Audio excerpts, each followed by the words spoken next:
I work for Oxfam, which is a large international NGO. The Ox in Oxfam, someone was asking, comes from Oxford because it was originally the Oxford Committee for Famine Relief, set up in 1942 to get food to a famine in Greece under Nazi occupation. It's grown a bit since then, and there are now 14 Oxfams around the world, including Oxfam America, which is based in Boston, which is hosting my visit.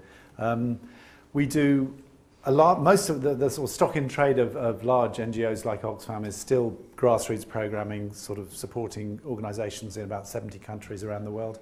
But increasingly we've got interested in issues of public policy, on the sort of context within which we work and trying to influence that context. And the book is an example of some of that public policy work. So what I'll do is briefly talk about the rationale for adding to the mountain of books on development, and then a little bit about the core message. And I'll try and be restrained in terms of time so there's time for conversation afterwards. Okay. We started thinking, why isn't there an NGO narrative on development? There's a sort of series of left-wing narratives from people like Naomi Klein, Samar Amin. There's an enormous number of development economist narratives. Development economists are prolific writers. So Jeffrey Sachs, William Easterly, Paul Collier, et al. And it's odd that given we've got these 60 plus years of experience in so many countries, we'd never actually stood back and tried to out the implicit understanding of development which often informs our work. So we went into a deep navel-gazing exercise, about 500 people involved from staff, partners, friendly academics, unfriendly academics, a wide range. And the result is to try and put out an NGO narrative to put out there for conversation with people. Oxfam is a large bureaucratic organisation, and to try and get sign-off on a 500-page book as official Oxfam policy would take at least 100 years. So I'm required to start every talk by saying this is not official Oxfam policy. Now I've done that, I can just move on. And the target for the book is actually the people who are going to be in power in 15 or 20 years' time. So that's why I'm on a university tour in Africa, in Europe, here, in Australia and New Zealand, talking to the people who are going to be in charge, who are making up their minds about that big picture narrative on development. Okay, that's enough about the product. Let's talk about some of the starting points. Starting point one. It's poor people who do development, they do not have development done to them. It's kind of obvious to anybody who works in development, but a lot of things follow from that starting point. If you want to understand development, you have to get into the heads and hearts of people living in poverty, find out what makes them angry, what makes them happy, sad, and what they want. And from that flows a focus on dignity, rights, voice, agency, a whole range of approaches which are very far removed from the more sort of technical, technocratic approach to development, which you find in some of the literature. The other starting point is inequality. The development debate has been dominated by poverty for the last 10, 15 years. And we wanted to start somewhere slightly different. So we looked at some of the figures on income inequality. These are World Bank figures. These are the countries where inequality is falling. There are a few. No one quite believes the Zambia figure. It's probably a zero in the wrong place or something. It does happen even at the World Bank. But the Brazil figure is certainly real, which is that Brazil has got income inequality down to the lowest level in 30 years over the course of the last 15 years by good economic policy, keeping inflation down, getting the minimum wage up, and good social policy on things like education and health. And the result has been quite impressive in terms of what Brazil's achieved under several different governments. But in many more countries, inequality is rising. It's rising in more countries and it's rising faster. So the first point is inequality overall is growing within developing countries, and if you stand back and look at the world as a whole, it's growing even faster, and it's at an extreme level globally, more extreme than any single country. So some of the UN figures, the richest 500 individuals in the world earn as much as the poorest 416 million people. So it's getting to a 1 to 1 million ratio.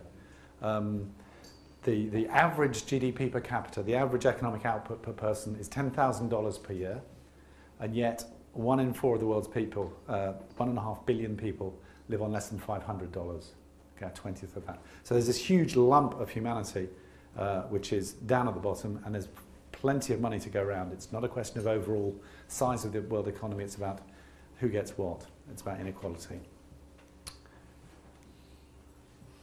So what do you do about that? Well, the book starts with an examination of something we don't look at enough in the NGOs, in the non-governmental organisations, which is power itself. And it argues that unless you tackle the inequality of power, who has power and who doesn't, unless you understand power, you're not really going to get far with the rest of the discussion on development. So the book sets out a kind of a typology of power, differentiating between power within individuals, that moment in poor people's lives when they suddenly start to think, I've got rights, I have opinions, and I have a right to expect people to listen to those opinions. That kind of sense of power within, which I've seen in many different change processes, can then become a process of power with, when people in similar situations start forming associations, start mobilising to demand change. And from there, they often get involved in a more sort of recognisable form of trying to have power to influence the decisions that are made that affect them, power over people in authority.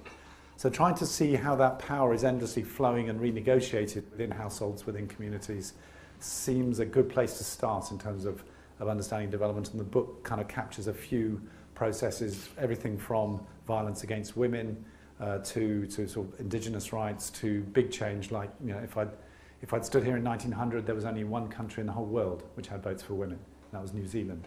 By the end of the century, 120 did. You know, a massive shift in power. So there are these big tides in power, and then there are small moments of power shifts as well. So it's trying to sort of get a sense of how that works. A more conventional discussion in the context of inequality is about opportunities. So for poor people, health, education, especially of girls, early child nutrition are some of the most effective ways to break the transmission of poverty and inequality from one generation to the next. I think one opportunity which is not a consensus issue is the opportunity to move house. Migration is one of the most effective responses to poverty for many poor families.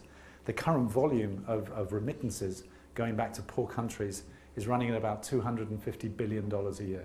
Okay? It's 2.5 times the volume of global aid. But if you compare the volume of literature on aid with the volume of literature on migration, I think we're really not even beginning to think through how to make migration a truly pro-poor, positive experience rather than an experience of desperation and an act and often involving a level of degradation and abuse. So we could think much more, I think, about migration as an opportunity which needs to be given to people. I know that it's a political hot potato, but it's, in terms of development, it can be a very effective thing. In terms of assets, the book covers some traditional NGO territory, property rights, crucial, land rights in countryside, land rights in cities, for poor people to know that when they leave the house, they're going to actually come back and find their house is still there in cities, is a crucial part of not so much income, although it affects income, but actually security. You know, that sense of anxiety and security, which is one of the features of being poor, is often linked to a lack of land rights.